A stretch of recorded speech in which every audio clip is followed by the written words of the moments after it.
Here's all you have to do. Learn to work harder on yourself than you do on your job.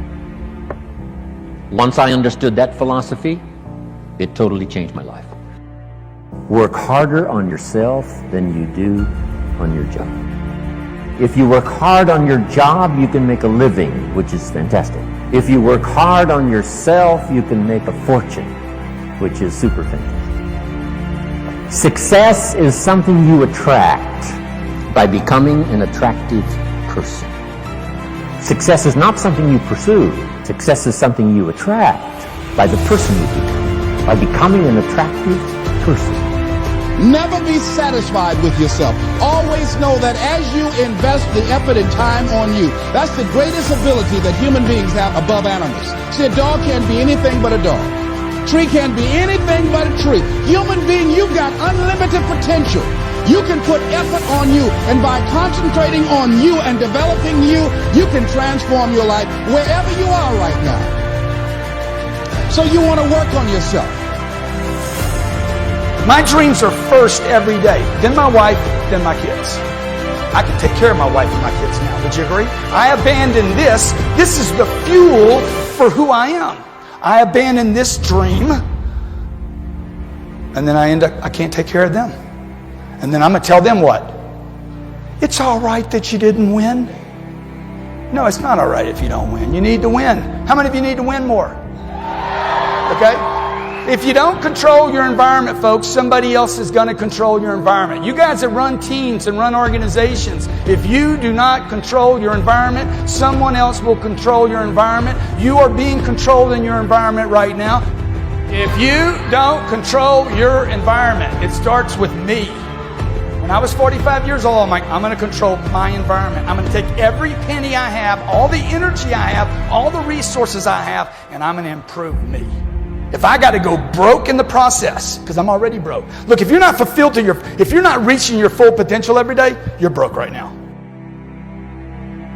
If you find your passion, you're going to have this tremendous energy. It's sustainable energy. But momentum requires you always do the next thing to keep the momentum going. If you believe in what you're doing, that's fuel. It adds more fuel to your fire. You got to keep going. You got to keep pushing through. You got to keep persevering. Because at the end of the day, when you do, and you do, and you do more, you will be amazed at how the universe conspires to help you get to the place that you wanted to get to. So believe in you, block out the shade, and let your sun shine on through. Because it's on you to be you. And the reason you get yourself in a passionate place is so that you change your life, and the only thing that changes your life is making a decision. So while you're in this passionate state, that's where you make decisions. The only way the commitment and the energy and the momentum continues is if you take immediate, massive what, my friend? Massive action is the cure-all. Massive action is the cure-all. That's how you develop yourself. That's how you begin to appreciate what you get. When you're working on a dream, at some point in time, a transition takes place. And the transition is what you are becoming in pursuit of the dream.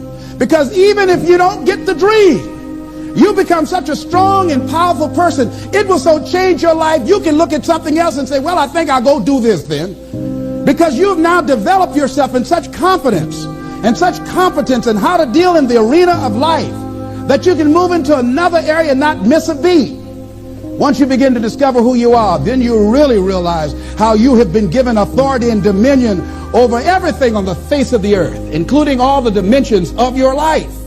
But you can only do that through the struggle of life. And most people avoid the struggle. Most people go through life avoiding pain.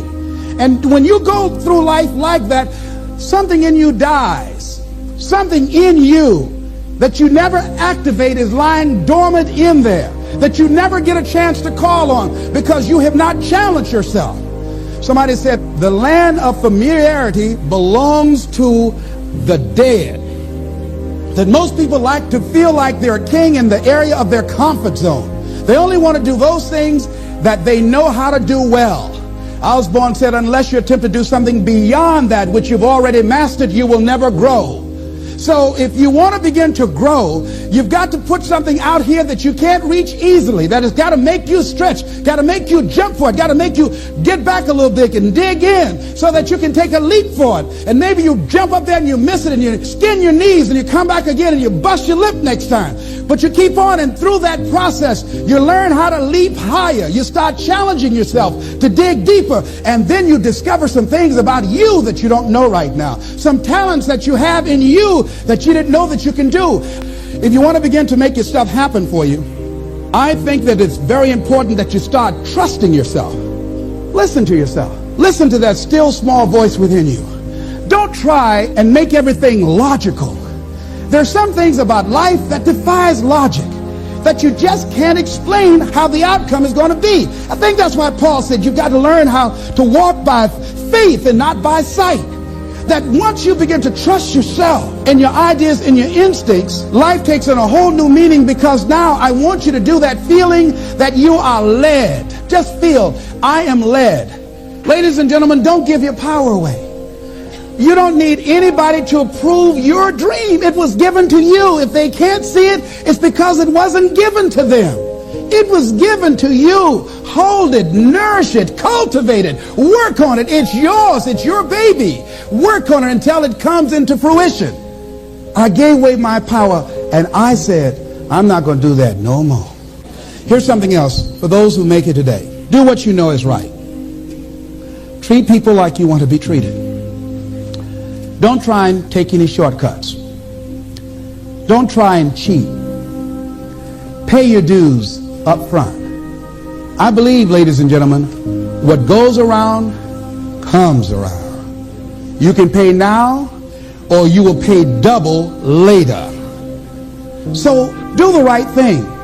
There might be a tendency sometimes, because of the negative part of our consciousness and our own programming, for us to want to say, well, I just do it this time. It won't matter. Won't nobody know. Ladies and gentlemen, everything matters. And you know you're somebody. You know. I'd rather lose out on my dream doing the right thing than to cheat trying to make a shortcut to get to my goal. I want to be able to look myself in the mirror. And that's what you want to do. There's no saying, judge a man not by what he does, but by that he doesn't have to do. And to judge the true quality of a man is what do you do when nobody's looking. See, there's some good out there for you in the universe that has your name on it. And nobody can get your good. It has your name on it. They can't take your stuff. It's your stuff. So when you know that whatever you're seeking, it's also seeking you, you don't worry. You don't run scared. You don't think somebody's going to take it from you. You listen to your inner voice, and you always take the high road. There will be the tendency, the natural inclination to take the low road. You must resist that. Repeat after me, please. I will always take the high road. I will always take the high road. And do the right thing. No matter what. Take action. Not hasty if it isn't required. But don't lose much time. Here's the time to act. When the idea is hot and the emotion is strong. That's the time to act. You say, Mr. Rohn, I'd like to have a library like yours. See, if you feel strong about that, what you got to do is get the first book and then get the second book. Before the feeling passes and before the idea gets dim, action pronto. Action immediate. Action as soon as possible. Because if you don't, here's what happens. We call it the law of diminishing intent. We intend to when the idea strikes us. We intend to when the emotion is high. But now if you don't translate that into action fairly soon, now the intent starts to diminish. And a month from now it's cold. A year from now, can't be found. So act. Set up a discipline when the emotions are high and the idea is strong and clear and powerful. That's the time to set up the discipline. Somebody talks about good health and you're stirred. Says, right, I need to get a book on nutrition. Get the book before the idea passes and before the emotion gets cold. Go for the book. Start the library. Start the process. Fall on the floor. Do some push-ups. Action. Got to take action. Otherwise, the wisdom is wasted. Otherwise, the emotion soon passes. unless you put it into a disciplined activity. Capture it. Disciplines is called how to capture the emotion and how to capture the wisdom and translate it into equity. Disciplines. Now here's what's important about disciplines. All disciplines affect each other. In fact, here's a good philosophical phrase. Everything affects everything else. Nothing stands alone. Don't be naive in saying, well, this doesn't matter. I'm telling you, everything matters. There are some things that matter more than others, but there isn't anything that doesn't matter. Key to take home. Every letdown affects the rest of your performance. Every letdown affects the rest. This is part of the educational process on personal development. If you don't take the walk around the block, you probably won't do the apple a day. If you don't do the apple a day, you probably won't start building your library. If you don't build your library, you probably won't keep a journal, and you won't take pictures, and then you won't do this, you won't do wise things with your money, won't do wise things with your time, won't do wise things with your possibilities and relationships, and the first thing you know, 6 years of that accumulated, and we say you have messed up.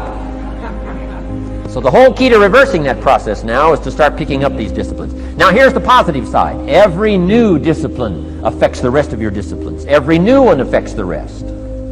That's why action is so important. The least action, the smallest action. Take it. Because when you start accomplishing and the value starts to return from that one action, it'll inspire you to do the next one and the next one and the next one. You start walking around the block, it'll inspire you to get an apple. Get an apple, it'll inspire you to get a book. Get a book, it'll inspire you to get a journal. Get a journal, it'll inspire you to grow, develop some skills. All disciplines affect each other. Every lack affects the rest. Every new affects the rest. The key is to diminish the lack and set up the new. And you've started a whole new life process. Also, one more thought on discipline. Here's the greatest value of discipline. Self-worth, self-esteem. People are teaching self-esteem these days, but they don't connect it to disciplines. The least lack of discipline, and it starts to erode our psyche. One of the greatest temptations is to just ease up a little bit, right? The slightest lack of doing your best starts to erode the psyche. Instead of doing your best, doing just a little less than your best. Sure enough, you say, well, it's just going to affect my sales. No, it's going to affect your consciousness. It's going to affect your philosophy. Now you've begun in the slightest way to affect your own philosophy. Here's the problem with the least neglect. Neglect starts as an infection. And if you don't take care of it, it becomes a disease. And one neglect leads to another. And the worst of all, when neglect starts, it diminishes our self-worth, our self-confidence, our self-value. You say, well, how can I get back my self-respect? I'm telling you, you don't have to go to 29 classes.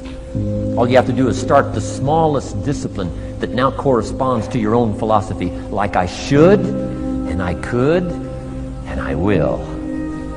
No longer will I let neglect stack up on me so that I will have the sorry scenario 6 years from now, giving some excuse instead of celebrating my progress. That's the key to discipline. Okay? Let's get kids involved in the least of disciplines. One more, and then one more, and then another one, and then another one, and then some more. And the first thing you know, you're starting to weave the tapestry of a disciplined life into which you can pour more wisdom and more attitude and more strong feeling, more faith and more courage. Now you've got something, a vessel in which to put it. And now the equities start to flow. And the early return, I'm telling you, if you'll start this process, the early return will have you so excited. You'll commit yourself to this strategy for the rest of your life. You'll never go back to the old ways. Join a new crowd. Join a new group. The disciplines to do it. Take action. I recommended the last time I was here the little book, Richest Man in Babylon, and I said I've lectured now to over 3 million people in the last 33 years, and I've recommended this little book to almost all of them, I think. Guess how many have actually gone and got this little book? Answer, very few. My best guess is 10%. Such an easy thing to do. In that last seminar, right, I suggested this little book, number one, is easy to find. Number two, it's easy to buy. The most you can pay for it, $6, $7, $8. You can borrow that from your kids. And number three, it's easy to read. It's in story form. That's why I use it for teenagers, teaching them how to be rich by 40, 35 if you're extra bright, much sooner if you find a unique opportunity. But if it's easy to find and easy to buy, and if it's easy to read, why wouldn't everybody go get it? We don't know. What do you know? You don't know. I don't know. Nobody knows. Here's how profound it is. Some do and some don't. Now here's the numbers. About 10% do. 90% don't or won't. We don't know the mystery of that. And I'm telling you, 10 years from now, those numbers will still be the same. 10% will, 90% won't. The numbers don't change. Only the faces change. You're looking at one of the faces. I used to belong to the 90% who couldn't be bothered even if it was easy.